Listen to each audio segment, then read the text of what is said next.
Friends, आज हम बात कर रहे हैं फ्यूचर डील की। फ्यूचर ग्रुप ने अमेजॉन के खिलाफ दिल्ली हाई कोर्ट में स्वीट्स फाइल किया है, क्योंकि अमेजॉन लगातार बीच में रोड़े अटका रहा है, डील को फाइनल नहीं होने दे रहा है। इसके खिलाफ अमेजॉन के खिलाफ फ्यूचर ग्रुप ने दिल्ली हाई कोर्ट में स्वीट्स फाइल की थी, जिसकी सुनवाई कल शुरू हो चुकी है और जिसकी सुनवाई जस्टिस मुक्ता गुप्ता जो सिंगल बेंच की जज है वो कर रही है। और कल लगभग फ्यूचर ग्रुप की तरफ से और रिलायंस रिटेल की तरफ से दलील पेश की जा चुकी है और थोड़ी सी दलील अमेजॉन की तरफ से भी पेश की गई थी। अब आगे अमेजॉन की तरफ से भी दलील आज भी शुरू रहेगी।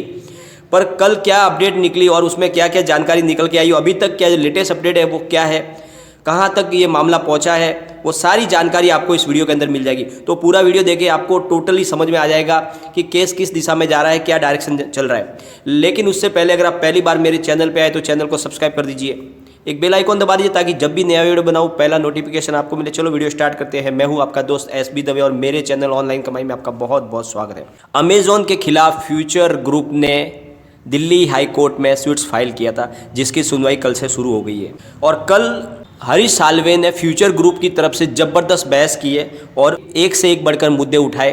हरीश साल्वे ने कहा कि फ्यूचर ग्रुप ने अपने एसेट्स रिलायंस रिटेल वेंचर को बेचे हैं, जिसमें अमेजॉन का क्या रोल है, अमेजॉन क्यों बीच में कूद पड़ा है, वो क्यों ऑब्जेक्शन ले रहा है, जबकि ये डील दो पार्टियों के बीच की है, फ्यूचर ग्रुप और रिलायंस रिटेल वेंचर के बीच की। तो फ्यूचर रिटेल वेंचर जो अपनी एसेट बेचना चाहता है रिलायंस रिटेल वेंचर को, तो उसमें अमेजॉन का ऑब्जेक्शन लेने का कोई सवाल ही नहीं उठता है, क्योंकि जो ये डील हुई है दो पार्टियों के बीच में जो हुई है, अमेजॉन उसमें पार्टी है ही नहीं। एक्चुअल में अमेजॉन ने जो इन्वेस्टमेंट किया है वो फ्यूचर कूपन के अंदर किया है और फ्यूचर कूपन के थ्रू उनको रिलायंस फ्यूचर रिटेल वेंचर के अंदर पार्टनरशिप मिली है। तो डायरेक्टली वो उसमें इन्वॉल्व नहीं है, वो एक इन्वेस्टर के तरीके से है, तो उनका कोई रोल नहीं है कि वो डायरेक्ट इस डील को अटका सके। लेकिन इसके बावजूद भी वो सिंगापुर इंटरनेशनल ऑर्बिट्रेशन सेंटर चले गए और इस डील के लिए उन्होंने 90 दिन के लिए इसके ऊपर रोक लगवाई है, जबकि हिंदुस्तानी कायदे कानून के अनुसार हमारे यहाँ पे एमरजेंसी ऑर्बिट्रेटर का कोई अवधारणा ही नहीं है। इसलिए हमने जो स्वीट्स फाइल की है वो अमेजॉन को रोकने के लिए की है, न कि हमने सिंगापुर इंटरनेशनल ऑर्बिट्रेशन की तरफ से जो इंटरिम ऑर्डर आया उसके खिलाफ किया, क्योंकि हमारे हिंदुस्तानी कायदे के अनुसार उसकी तो कोई अवधारणा है ही नहीं, तो हम उसको चैलेंज नहीं कर रहे। लेकिन हम चाहते हैं कि अमेजॉन जो हमारी गवर्नमेंट बॉडीज को मिसगाइड कर रहा है, वह जहाँ पे जाके बार बार उनको डील को रुकवाने की कोशिश कर रहा है, उसके खिलाफ आप आदेश दें। तो हरीश साल्वे ने कहा कि अमेजॉन लगातार सेबी में, CCI में और अदर रेगुलेटर्स बॉडी, साथ में एक्सचेंज बोर्ड को लेटर लिख के ये कह रहा है कि इस डील को रोका जाए, हमने इसके खिलाफ आदेश लाया। तो आप उनको आदेश दें अमेजॉन को कि वो ऐसा ना करे, क्योंकि ये जो डील हुई है ये पूरे हिंदुस्तानी कायदे कानून के अनुसार हुई है और इसके ऊपर किसी तरह की कोई रोक नहीं लगी है, तो हमें परमिशन से लेने से नहीं रोका जाए।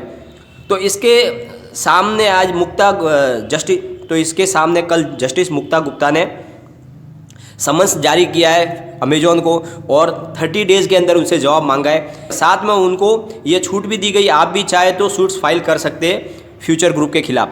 साथ में अब जो सुनवाई है वो आज भी चलेगी, जिसमें अमेजॉन भी अपना पक्ष रख सकता है। तो इस तरह से उनके लिए भी रास्ते खुले अमेजॉन के लिए। लेकिन उनको एक कारण बताओ, नोटिस भी जारी किया है 30 डेज़ का, जिसमें उनको जवाब देना पड़ेगा कि तुम डील रोकने की कोशिश क्यों कर रहे हो। हरीश साल्वे ने बहुत मजबूती से केस को रखा है और रिलायंस रिटेल वेंचर की तरफ से अभिषेक मनु सिंघवी ने भी जीरो की है, वो भी अच्छे से उनका केस रख रहे हैं। और जो अमेजॉन की तरफ से senior lawyer Gopal Subramaniam case लड़ रहे हैं और उनका कहना था, गोपाल सुब्रमण्यम का कल जो उन्होंने जीरो की, तो उन्होंने कहा कि अमेजॉन ने 2019 में फ्यूचर ग्रुप के फ्यूचर कूपन्स में इन्वेस्टमेंट किया था और उन्होंने FDI के किसी भी नियम को उल्लंघन नहीं किया है, सारे कायदा कानून के अनुसार इन्वेस्टमेंट किया है और वो भी एक पार्टी है फ्यूचर रिटेल के अंदर। तो उनको बिना पूछे इन्होंने जो डील साइन की है वो उनको मान्य नहीं है, इसलिए उनका अधिकार है कि वो इसको रोक सके, उसके ऊपर ऑब्जेक्शन ले सके। तो इस तरह से उन्होंने भी अपनी जीरो पेश की है, तो ये लगातार चलेगी, आज भी होगी जीरो इसके ऊपर, फिर आगे पता चलेगा कि भाई किसका पलड़ा भारी है।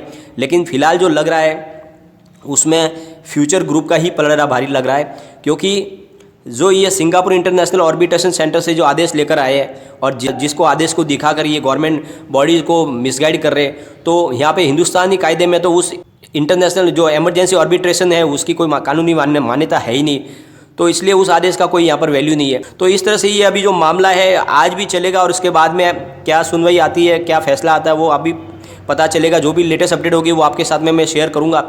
और साथ में फ्रेंड्स आज के ट्रेडिंग की भी बात कर लेते हैं।